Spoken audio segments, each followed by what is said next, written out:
Bismillahirrahmanirrahim. Welcome to the Lahore Garrison Junior and Upper School and welcome to 9th biology class. 9th biology बेटा chapter number 7 bioenergetics. इसका जो last topic है आज के lecture में बेटा हमने वो डिस्कस करना है। इस चैप्टर में थ्रू आउट द चैप्टर हम डिस्कस करते आए हैं किस तरह से जो एनर्जी ट्रांसफॉर्मेशन है वो लिविंग ऑर्गेनिज्म में होती है, एनर्जी किस फॉर्म में होती है, किस प्रोसेस के थ्रू प्रोड्यूस होती है, किस प्रोसेस के थ्रू उसकी ब्रेक डाउन होती है, वो सारा बेटा हम जो चैप्टर में डिस्कस करके आए हैं। तो बेटा पेज नंबर है आपके पास 135, पेज नंबर है आपके पास 135 और जो टॉपिक है वो है difference between photosynthesis and respiration. Difference between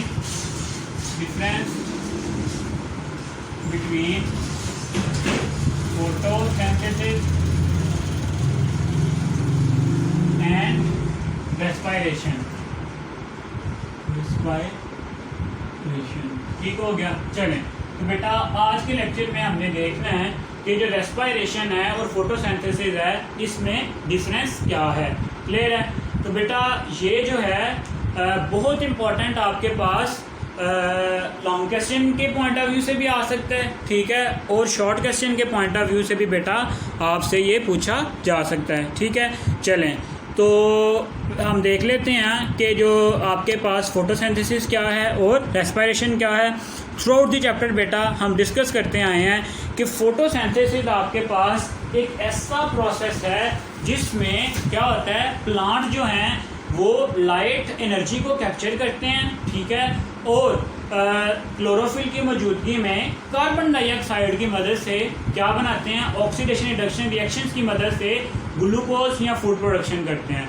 clear है कि फोटोसिंथेसिस आपके पास एक ऐसा प्रोसेस है जिसमें जो प्लांट्स हैं वो लाइट एनर्जी को कैप्चर करते हुए क्लोरोफिल की मौजूदगी में कार्बन डाइऑक्साइड की मदद से क्या बनाते हैं, फूड बनाते हैं, जो किस फॉर्म में होती है, मोस्टली ग्लूकोज की फॉर्म में। क्लियर है? फिर हमने चैप्टर में ये भी देखा है कि किस तरह से जो फोटोसिंथेसिस है उसके दो आपके पास जो है फेजेस होते हैं। एक को हम कहते हैं लाइट रिएक्शन, दूसरे को कहते हैं डार्क रिएक्शन। लाइट रिएक्शन में बेटा आपके पास क्या होता है, सिंपली जो लाइट है उसको कैप्चर किया जाता है, ठीक है, और क्लोरोफिल जो मॉलिक्यूल्स हैं उस एनर्जी को, लाइट एनर्जी को कन्वर्ट कर देते हैं केमिकल एनर्जी में, ठीक है, किस फॉर्म में, एटीपी की फॉर्म में और NADH की फॉर्म में, ठीक है। फिर नेक्स्ट स्टेप हमने देखा था डार्क रिएक्शन। डार्क रिएक्शन में क्या होता है कि डार्क रिएक्शन में बेटा आपके पास जो वही ATP और NADH प्रोडक्शन हुई थी हमारे पास, हम उसी को जो केमिकल एनर्जी है उसमें क्या करते हैं, कन्वर्ट करते हैं, ठीक है। चलें वो फिर हमने वहाँ पे केल्विन साइकिल भी डिटेल में डिस्कस किया था, वो सारा चैप्टर हम थ्रू आउट दी जो है ना लेक्चर्स डिस्कस करते आ रहे हैं। क्लियर हो गया? फिर आते हैं रेस्पिरेशन पे। रेस्पिरेशन में हमने देखा था कि रेस्पिरेशन आपके पास एक ऐसा प्रोसेस है जिसमें जो ऑक्सीजन है वो फूड में मौजूद जो कार्बन हाइड्रोजन बॉन्ड्स हैं उनकी क्या करती है, ब्रेक डाउन करती है, और जो एनर्जी है वो वहाँ पे क्या होती है, रिलीज होती है इन द फॉर्म ऑफ ATP।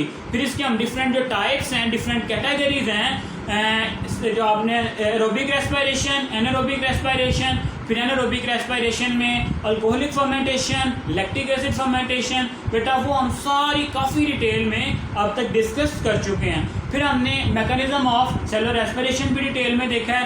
तो अब आते हैं कि इन दोनों में फोटोसिंथेसिस में और रेस्पिरेशन में डिफरेंस क्या है, ठीक है। चलें यहाँ पे बेटा हम करैक्टर स्टडी करेंगे कि हम किस करैक्टर के पॉइंट ऑफ व्यू से बात कर रहे हैं, ठीक है। यहाँ पे नेक्स्ट या फोटोसिंथेसिस में क्या होता है, फोटोसिंथेसिस टेबल की फॉर्म में ये आपकी बुक में भी दिया हुआ है। नेक्स्ट है आपके पास यहाँ पे रेस्पिरेशन। बहुत इंपॉर्टेंट है बेटा कॉन्सेप्ट के हवाले से भी और शॉर्ट क्वेश्चन के हवाले से भी, ठीक है। चलें पहला देखते हैं कि मेटाबॉलिज्म। अगर हम मेटाबॉलिज्म की बात करें तो मेटाबॉलिज्म बेटा आपके पास क्या था, रिवीजन भी साथ साथ यहाँ पे आपकी होती जाएगी कि मेटाबॉलिज्म आपके पास बॉडी में होने वाले जितने भी केमिकल रिएक्शंस हैं उनको कलेक्टिवली हम क्या कह देते हैं, मेटाबॉलिज्म कह देते हैं। क्लियर है? अब देखें फोटोसिंथेसिस में क्या होता है आपके पास कि जो छोटे मॉलिक्यूल्स की मदद से, कार्बन डाइऑक्साइड की मदद से लार्जर मॉलिक्यूल्स प्रिपेयर होते हैं, फूड मॉलिक्यूल्स लाइक ग्लूकोज। तो बेटा ऐसे केमिकल रिएक्शंस जिनमें स्मॉलर मॉलिक्यूल से लार्जर मॉलिक्यूल्स पैदा होते हैं या बनते हैं, उसको हम क्या कहते हैं? एनाबॉलिज्म। ठीक है, तो इनमें जो मेटाबॉलिज्म है किस टाइप का होता है? एनाबॉलिज्म। और अगर रेस्पिरेशन की बात करें तो रेस्पिरेशन में फूड में मौजूद जो फूड की क्या होती है? ब्रेक डाउन होती है, तो वो अल्टीमेटली क्या आएगा? कैटाबॉलिज्म। ठीक है, वहां पे एनाबॉलिज्म और वहां पे कैटाबॉलिज्म। चलें, अब आते हैं एनर्जी इन्वेस्टमेंट पे या एनर्जी प्रोडक्शन पे, कि जो एनर्जी है फोटोसिंथेसिस से किस तरह से बनती है या इन्वेस्ट करते हैं हम। Energy investment and production. चलें, अगर आप देखें हम फोटोसिंथेसिस में, तो फोटोसिंथेसिस में क्या होता है? Investment of light energy to store it in the form of bond energy. ठीक है, क्या होता है कि जो लाइट एनर्जी है हम इन्वेस्ट क्या करते हैं? इन्वेस्टमेंट ऑफ लाइट एनर्जी क्या करते हैं? लाइट एनर्जी देते हैं, तो आगे जो एनर्जी प्रोड्यूस होती है किस फॉर्म में होती है? To store it in the form of bond energy. To store it in the form of bond energy, मतलब बॉन्ड एनर्जी की फॉर्म में बेटा वो क्या होती है? स्टोर होती है। इन्वेस्ट कर रहे हैं लाइट एनर्जी की फॉर्म में, मिल कौन सी रही है? बॉन्ड एनर्जी की फॉर्म में। क्लियर हो गया? चलें, अगर हम रेस्पिरेशन की बात करें तो bond energy transformed into chemical energy. अब फूड में क्या होते हैं? कार्बन हाइड्रोजन बॉन्ड्स, तो इसमें जो बॉन्ड एनर्जी है, bond energy is transformed into ATP. क्या होता है? कार्बन हाइड्रोजन बॉन्ड्स की ब्रेकडाउन होती है और एनर्जी रिलीज होती है इन the form of ATP. Clear हो गया? मेटाबॉलिज्म किस तरह से होता है दोनों में, और एनर्जी इन्वेस्टमेंट और जो प्रोडक्शन है वो किस तरह से होती है। जो थर्ड है बेटा आपके पास वो है ऑर्गेनिजम्स कैपेबल ऑफ, मतलब किन किन ऑर्गेनिज्म में फोटोसिंथेसिस होगी और किन में रेस्पिरेशन होगी। ऑर्गेनिज्म, अगर ऑर्गेनिजम्स की बात करें बेटा, तो जो आपके पास फोटोसिंथेसिस है वो होती है some bacteria, all algae and all plants. ठीक है, आपके पास जितने भी प्लांट्स हैं, सारे के सारे प्लांट्स का क्या कैरेक्टर है कि वो अपनी फूड खुद प्रिपेयर करते हैं। ऑल प्लांट्स, सम फंजाई, ठीक है, एंड सम बैक्टीरिया, कुछ बैक्टीरिया और कुछ फंजाई, लेकिन जितने भी प्लांट्स हैं वो सारे के सारे क्या करते हैं? फोटोसिंथेसिस करते हैं। दूसरी तरफ बेटा रेस्पिरेशन है, तो रेस्पिरेशन तो सिंपली मैंने आपको बताया था सांस लेने का अमल है। तो जितने भी आपके पास लिविंग ऑर्गेनिजम्स हैं उन सब में एनर्जी प्रोडक्शन के लिए क्या होता है? Mechanism cellular respiration. ठीक है, तो जितने भी आपके पास ऑर्गेनिजम्स हैं सब के सब में रेस्पिरेशन होगी, लेकिन फोटोसिंथेसिस सिर्फ और सिर्फ आपके पास प्लांट्स, फंजाई और बैक्टीरिया में होगी। क्लियर है? चलें जी, नेक्स्ट है बेटा आपके पास साइट ऑफ अकरेंस, कि जो फोटोसिंथेसिस है वो कहाँ पे हो रहा है और जो रेस्पिरेशन है वो कहाँ पे हो रही है। तो यहाँ पे देख लेते हैं। साइट ऑफ अकरेंस की बात करें अगर हम, तो जो फोटोसिंथेसिस है आपके पास वो कहाँ पे होती है? क्लोरोप्लास्ट में। ठीक है, क्लोरोप्लास्ट में। और जो आपके पास रेस्पिरेशन का प्रोसेस है वो कहाँ पे हो रहा होता है? In the cytoplasm and in the mitochondria. जरा याद करें, साइटोप्लाज्म में क्या होता था आपके पास? ग्लाइकोलाइसिस, और जो माइटोकॉन्ड्रिया है उसमें आपके पास जो क्रेब्स साइकिल और इलेक्ट्रॉन ट्रांसपोर्ट चेन है उसका प्रोसेस होता था। क्लियर हो गया? चलें, नेक्स्ट है बेटा लास्ट पॉइंट आपके पास टाइम ऑफ अकरेंस, कि किस टाइम पे ये जो फोटोसिंथेसिस का प्रोसेस है और रेस्पिरेशन का प्रोसेस है ये हो रहा होता है। तो अगर हम टाइम ऑफ अकरेंस की बात करें तो जो फोटोसिंथेसिस है वो डे टाइम में होती है। क्यों? क्योंकि बेटा इसको क्या लाइट चाहिए होती है, सनलाइट। ठीक है, in the presence of light होती है, इस वजह से सिर्फ और सिर्फ डे टाइम पे।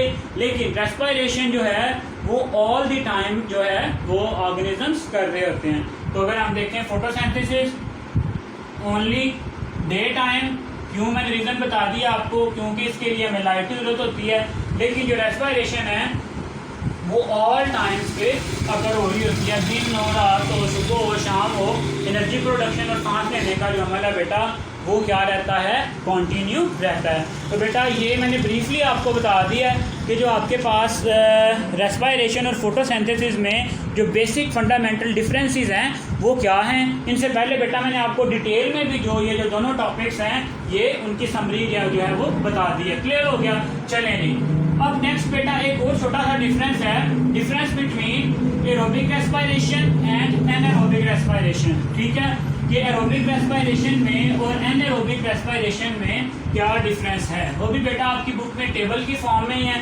पेज नंबर है यहाँ पे आपके पास बेटा जी 136, और जो टॉपिक है आपके पास वो है difference between aerobic respiration and anaerobic respiration.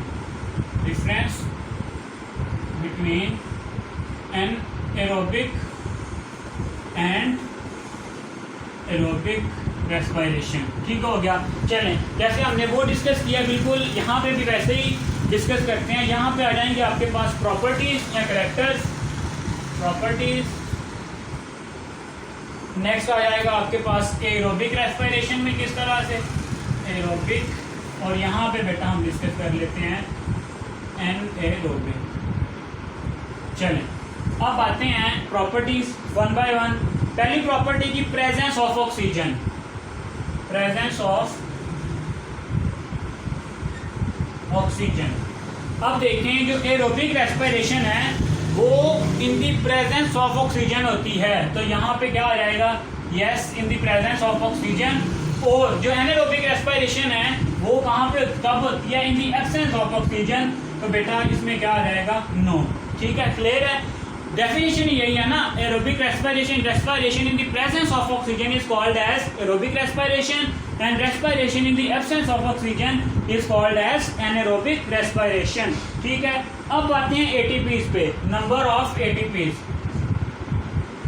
Number of ATPs. बेटा अगर हम एटीपीज की बात करें तो अभी हमने कल के लेक्चर में कैलकुलेट किया है कि जो आपके पास एरोबिक रेस्पिरेशन है इसमें 36 एटीपी बनते हैं, और जो एनारोबिक है उसमें सिर्फ और सिर्फ 2 एटीपी बनते हैं, जो कब बनते हैं, during the process of glycolysis, glucose to pyruvic acid formation. ठीक है, चलिए दोबारा से आपको बता दूं कि जब आपके पास बेटा ग्लूकोज से पाइरुविक एसिड बनता है तो यहाँ पे हमारे पास 2 NADH बनते हैं, ठीक है, और 2 ATP बनते हैं। सिर्फ और सिर्फ ये जो 2 ATP हैं ये बनते हैं एनारोबिक रेस्पिरेशन में।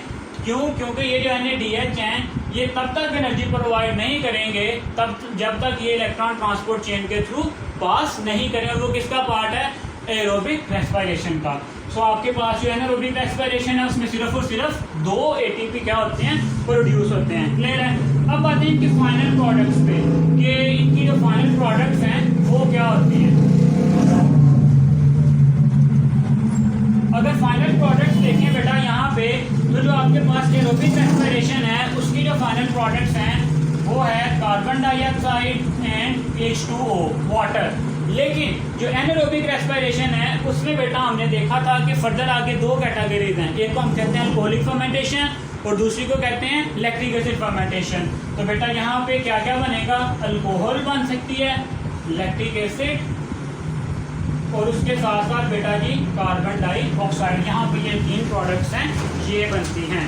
अब आते हैं इसकी जो प्रॉपर्टी नंबर 4 है, site of occurrence, site of occurrence के ये कहाँ कहाँ पे होती हैं। तो बेटा अगर हम एरोबिक रेस्पिरेशन की बात करें तो glycolysis in cytoplasm and Krebs cycle and electron transport chain in the mitochondria. हमने कल भी डिस्कस किया था कि इसके हमने डिवाइड कर लिया था 3 स्टेप्स में। ग्लाइकोलाइसिस आपके पास होगा कहाँ पे, साइटोप्लाज्म में, और जो आपके पास Krebs cycle and ETC electron transport chain ये बेटा कहाँ पे, माइटोकॉन्ड्रिया में। ठीक है, और दूसरी तरफ जो आपके पास एरोबिक रेस्पिरेशन है उसमें तो होती सिर्फ और सिर्फ ग्लाइकोलाइसिस ही है, तो वो क्या हो जाएगी, इन साइटोप्लाज्म। क्योंकि बेटा यहाँ पे ये जो क्रेब्स साइकिल और इलेक्ट्रॉन ट्रांसपोर्ट चेन का प्रोसेस है ये क्या होता है, एब्सेंट होता है। क्लियर है। चलें, नेक्स्ट है बेटा इम्पोर्टेंस। इम्पोर्टेंस की अगर हम बात करें कि जो आपके पास एरोबिक और एनारोबिक रेस्पिरेशन की इम्पोर्टेंस किस तरह से है, तो जो एरोबिक है वो major source of energy for most organism, ठीक है, क्योंकि 36 एटीपी बनाता है ये, मेजर सोर्स ऑफ एनर्जी। लेकिन बेटा ये जो आपके पास एनारोबिक है ये भी लेस इंपॉर्टेंट नहीं है, इसके भी बहुत सारे फायदे हैं। Source of energy for anaerobic organism जितने भी बनते हैं सोर्स ऑफ एनर्जी तो ये भी है ना, सोर्स ऑफ एनर्जी फॉर एनएरोब्स, ऐसे ऑर्गेनिज्म जो एनारोबिक रेस्पिरेशन करते हैं। इसके अलावा बेटा जी source of energy for anaerobic organism, source of many products. इसके अलावा बेटा एनर्जी के साथ साथ बहुत सारे जो प्रोडक्ट्स हैं वो भी हम यहाँ से हासिल कर सकते हैं, लाइक अल्कोहल, ठीक है, लैक्टिक एसिड एट्सेट्रा, ठीक है। बहुत सारी जो प्रोडक्ट्स हैं बेटा वो भी हम जो है एनारोबिक रेस्पिरेशन से हासिल कर सकते हैं। क्लियर हो गया? चलें, ये तो बेटा हमारे पास जो है 5 प्रॉपर्टीज़ हमने डिस्कस की हैं जिसकी बेस पे हमने डिफ्रेंशिएट किया है एरोबिक रेस्पिरेशन को एनारोबिक रेस्पिरेशन से। दोबारा से देखें, अगर ऑक्सीजन प्रेजेंट होगी तो उसको हम कहते हैं एरोबिक रेस्पिरेशन, अगर ऑक्सीजन प्रेजेंट नहीं होगी एनारोबिक रेस्पिरेशन।